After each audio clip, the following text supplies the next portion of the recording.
Terungkap sumber uang haram sipir lapas gaji 5 juta rupiah yang mampu pamer harta. Dawang Delvi, sipir lembaga pemasyarakatan kelas 1 Bandar Lampung atau Lapas Raja Basa yang memiliki motor Harley Davidson hingga membangun rumah sakit kembali menjadi sorotan. Kali ini, akun Twitter Partai Sosmed kembali membongkar bagaimana cara Dawang Delvi memiliki harta kekayaan meskipun dengan gaji sebagai sipir penjara berkisar 2-5 juta rupiah.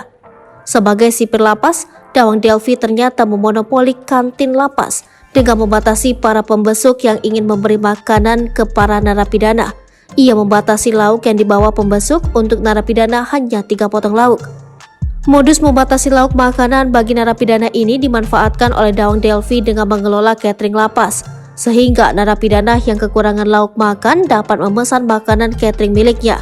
Tidak hanya membatasi makanan yang dibawa pembesuk, Dawang Delvi juga mengelola koperasi lapas, sehingga segala kebutuhan penghuni harus membeli melalui dia. Seluruh aktivitas ekonomi di dalam lapas milik Dawang Delvi dengan memonopoli catering dan koperasi tersebut sudah mendapat persetujuan dari atasannya.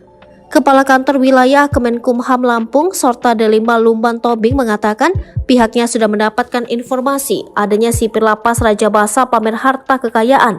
Sorta melanjutkan sipir yang kedapatan pamer kekayaan di media sosial tersebut sudah dicopot dan ditarik ke kantor Kanwil Kemenkumham Lampung.